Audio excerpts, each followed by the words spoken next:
continuation of the course FMC215, and we'll be talking about camera lens. This being said, let's go straight into it. Okay, so we have the course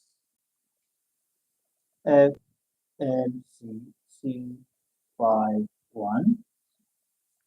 and we'll be discussing what it means by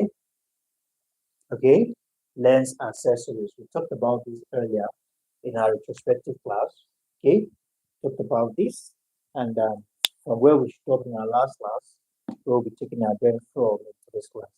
So when we talk about lens accessories, we have the light of the shades, the filter wheel, the cap, and other accessories like the optics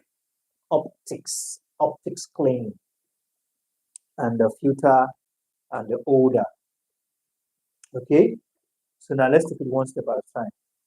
Now we have here the lens filter. So we have lens accessories. So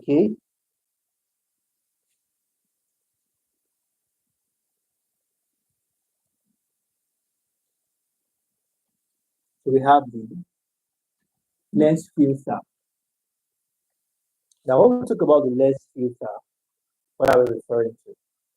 These are transparent or translucent elements that are attached to the front of the lens. When we say translucent, it's not as bright, it's not as transparent as translucent. But one thing we need to get is that they are transparent or translucent elements that are attached to the front of the lens. What role they play? They protect the lens, the camera lens. They also help in the alteration of light, change light effect, and also special effects and colors of the images. Colors of the image. They do what? First, they protect. Alter light effects. As well as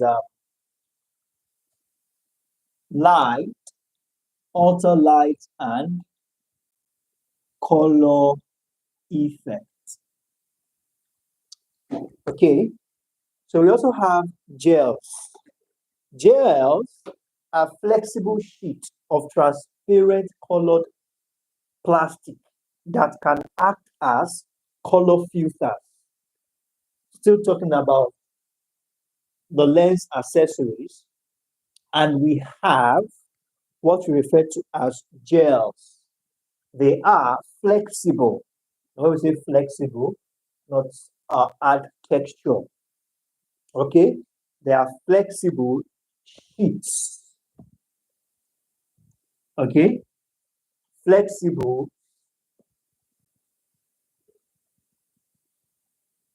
sheets. They are flexible sheets of transparent colored plastic that can help in that can act as color filter. That's what they are basically. So we have that as that. So we also have the lens shade. The lens shade protect the lens element from picking up light distortions, from sun or bright. Protection against light distortion. When we say the word distortion, more like an interruption, a sudden interruption. So the lens shade is going to protect the lens from picking light, unwanted or necessary light effect.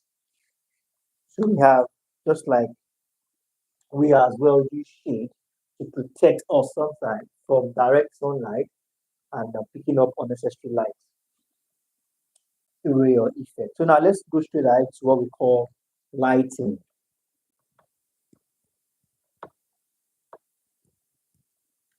Now, when we say lighting, lighting is one of the most creative and visually exciting tasks when it comes to video. Are we together? Can we all hear? Okay, the audio is perfect. Just have to confirm the audio very quickly. Now, let's continue. We have the lighting. It's said to be one of the most creative and visually exciting. Awesome, thank you for that. It's said to be the most creative and one of the most creative and visually exciting tasks in video and film production. Okay, one of the most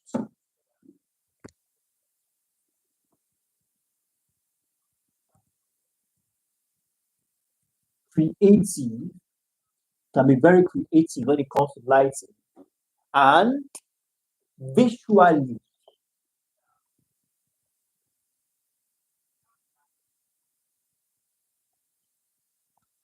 that should be exciting, not exciting. All right, exciting tasks when it comes to film, or all right, when it comes to film and video production. You know, when it comes to lighting, it goes a long way in the output. Speaking of the output, you can always be creative. You can think, be creative about what to all right, what to mix up, arrange, structure, position in order to get a visual, all right, visually exciting, all right, creative, and one of the most creative and visually exciting, all right, tasks when it comes to video and film production. Now, the visual artists refer to lighting as painting with light. You can imagine, and with painting, you can always be creative. All right, if the visual artists refer to lighting as painting with light, and with painting, you can always be as creative as you can be. Now, there are basically two sources of light. Two sources. There are basically two sources of light. We have the daylight, and we have the artificial light, the daylight and the artificial light. Okay, so we have that as that. When we say daylight, that is the natural light, all right, natural light that comes with, that accompanies the day. When we say artificial light, like what I'm having here, what I have in this studio, is the artificial light as it's dark outside already. So we have that as that. Now, we also have lighting accessories, just like we have lens accessories. And some of the lighting accessories are, we have the likes of C clamps, all right? We have the likes of diffusers. We have the likes of umbrellas, all right, carrying case and the likes. Okay, so we have that as that. Are we all on the same page?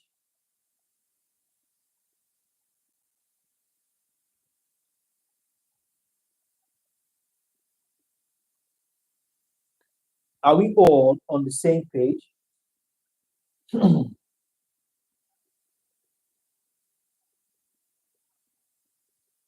Okay, now let's take a step further.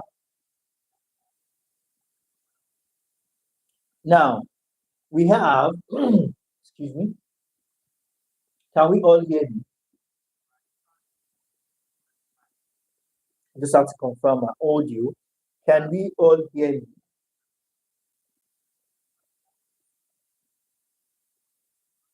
Okay, very well then.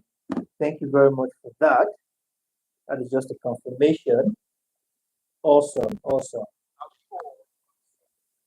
Now let's continue. So now we have the lighting styles or styles of lighting. Basic lighting to create modeling of an image to obtain, all right, to attain three dimensions. All right, these styles of lighting can be seen from three dimensions. Okay, from three dimensions. We have the key light, the fill light, and we have the backlight.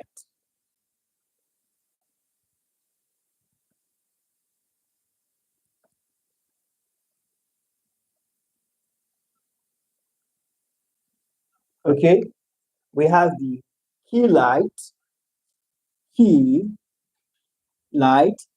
have the fill light, and we have the backlight. The key light, as we say, is said to be the dominant light used in what? Illuminating a scene and deciding the key or mood of the lighting. So we have, let's just as dominant, the dominant light that determines the key. Different mood comes different light. All right, different mood comes different light. There are certain lights we use for certain things. We also have the fill light, which is the secondary lighting used to illuminate areas cast in shadow by key light. So here is the secondary light. Let's just put it as secondary. Then we have the backlight, the lighting of any subject from the eye when viewed from the camera position so as to separate the subject from the background. All right, this is more like the light that separates the subject from the background. Mean we can refer to it as the light that puts you in the limelight.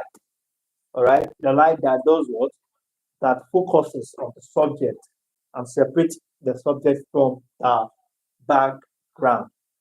Okay, so we have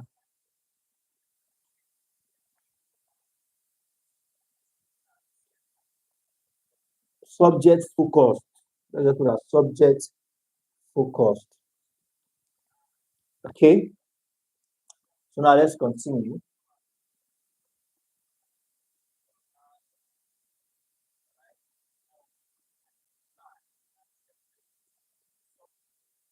So we have those are the three dimensions. So we also have lighting styles.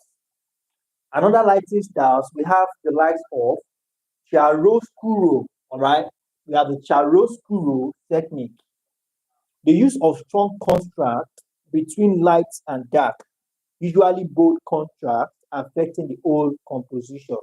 That is the chiaroscuro technique, where you use strong contrast. When you say contrast, you try to adjust, all right, the visualization of the video in terms of how bright or how dark it is. So we have that. So very quickly, let's touch on the theories of sound. Now, when we say theories of sound, we have the likes of proximal, the likes of medial, all right, medial, and we say distal, and we have that as that. So when we say proximal, proximal theory would claim that sounds where the hearer is. All right, proximal theory will claim that sounds are where the hearer. I don't know if you get that. That's proximal, based on proximity. All right, closeness. All right, let's take that well. Let's take that again. That's proximal, based on proximity. Here, the theory claims that sounds are where the hearer is.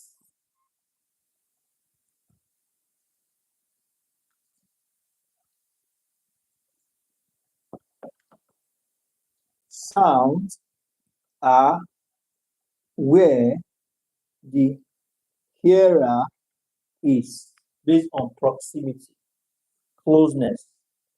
Okay, so we also have the medial.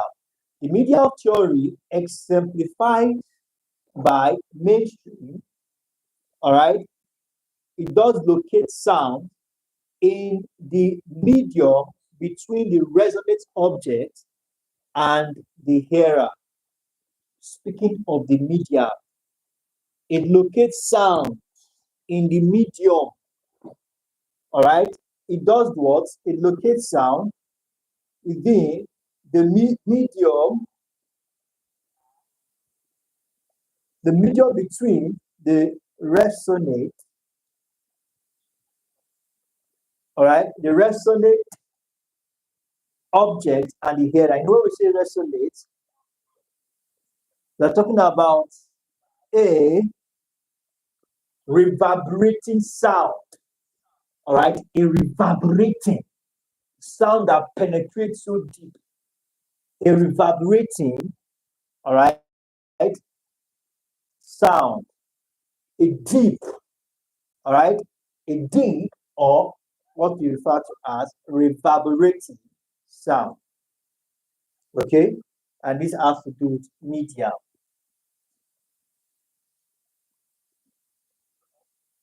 Now, the medial locates sound in the medium between, all right, resonant objects and the hearer.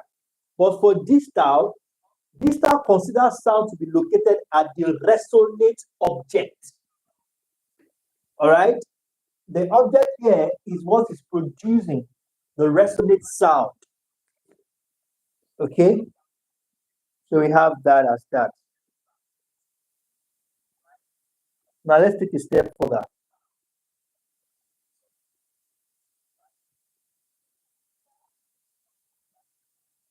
We have the practice of sound production. The process of sound production for film or television purposes usually consists of 4 phases. We have the recording, mixing, synchronization, and editing. Practices of sound production.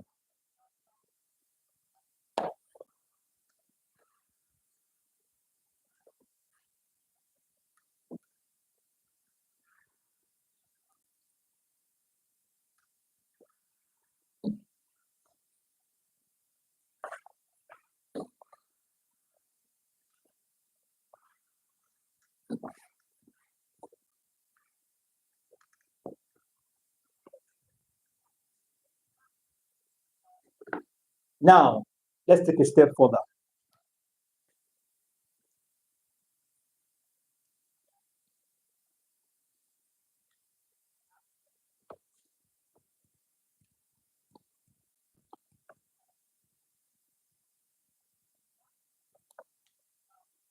There are how many phases? We have 4 phases.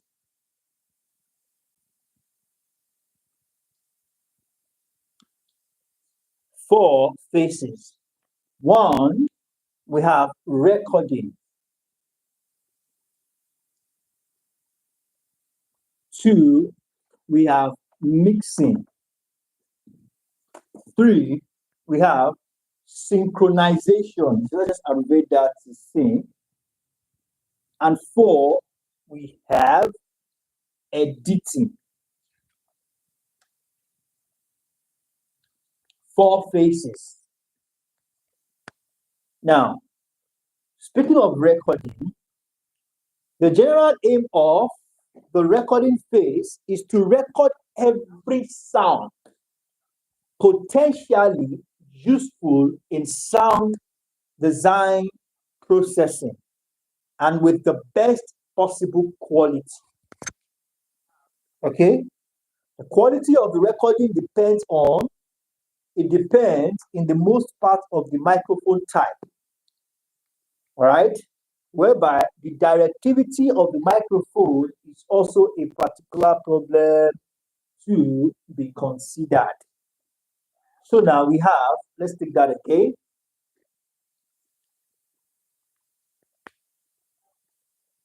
All right. Discover every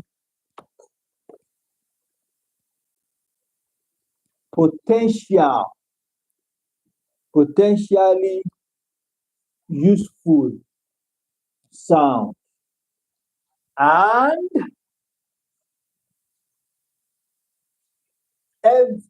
discover every potentially useful, all right,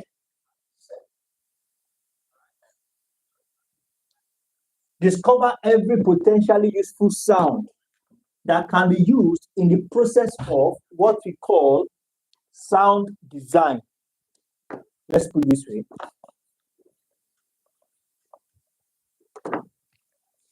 Sound design process. Okay, this is where you bring a lot of sounds, a lot of beats together. Sound, potential. You know, you're going to produce a sound. You have something in mind. All right. So you just have to look for every potential, every necessary beat you can bring together to at least, if not giving you 100% of what you want, at least let it be about 50 to 70%. All right. So the recording phase is where you record every potential beat that can be useful in the process of the sound designing. All right. Plus quality. Very important. But now, quality here is a function of the microphone. The function of the microphone will determine the quality of the sound. So we have that as that. So now we also have mixing. Production sound mixing involves microphone technique, synchronizing, and the impact of editing.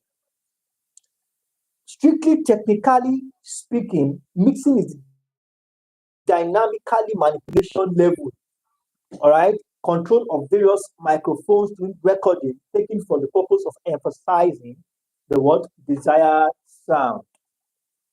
Now, the term mix sound relates today on the completed soundtrack of the movie. Sound track. Here, it has a lot of things involved. Mixing. Now, it says here, it involves microphone technique, recording phase, potential sound, as well as the recording itself. Everything. Microphone, all right, technique plus recording plus synchronizing. Then we'll get what we have as sound mix or final mix. Then so now referred to as soundtrack. Now we have synchronization. Synchronization today refers to two basic terms. It refers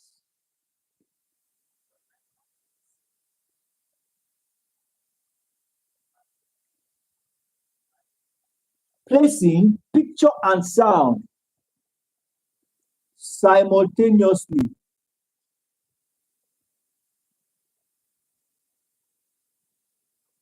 Placing the picture and sound simultaneously, and they are moving in accordance.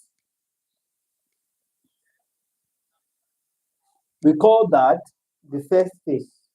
And the second basic term, meaning relates on the process of later recording what we refer to as dialogue sound effect.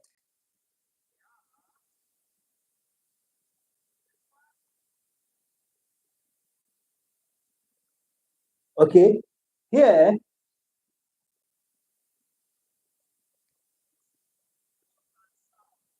we are talking about the second phase is the first phase. Then the second phase, we have the sound effect. Just like we have the video effect, where you do all the construct, the filtering, and the light. All right. So you adjust the sound effect.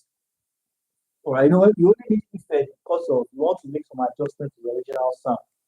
All right. So that is it, and everything has to go along with each other. Then we have that as synchronization. Editing here is said to be the final step of sound design and results in getting the final mix. During this phase,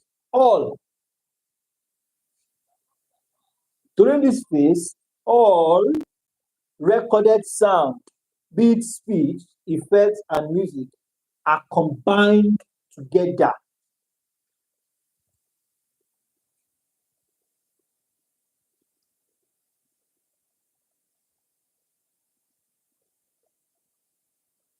Combining all recorded sounds.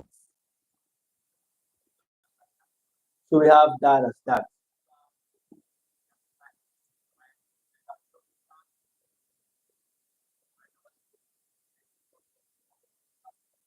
Now, to manipulate with sound editors, certain things are done.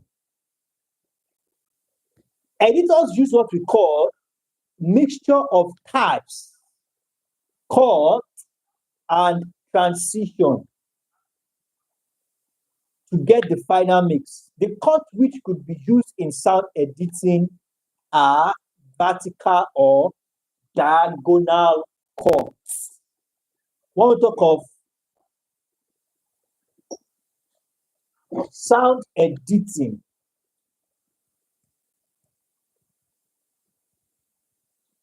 okay, certain cuts are used, and they are the vertical or diagonal.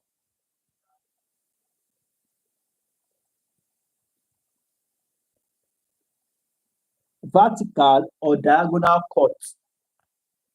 Now, the vertical cut means that the audio waveform is chopped off instantaneously and is used only in situation when amplitude of sound is on 0 level. Are we on the same page?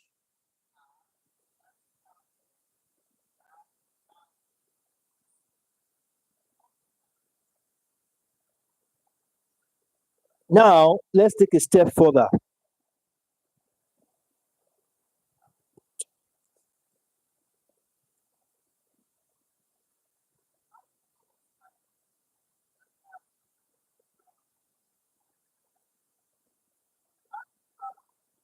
Now we have that as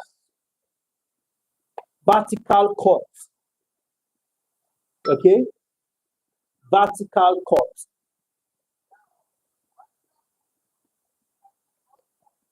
Like I said earlier, this is when there's a chopping off that happens instantaneously in a situation when the amplitude, amplitude of sound is on 0 level. When we say amplitude, we are simply talking about that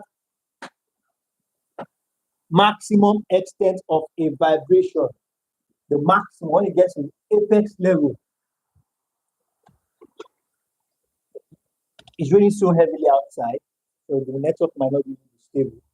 So let's just please do it to manage and handle that.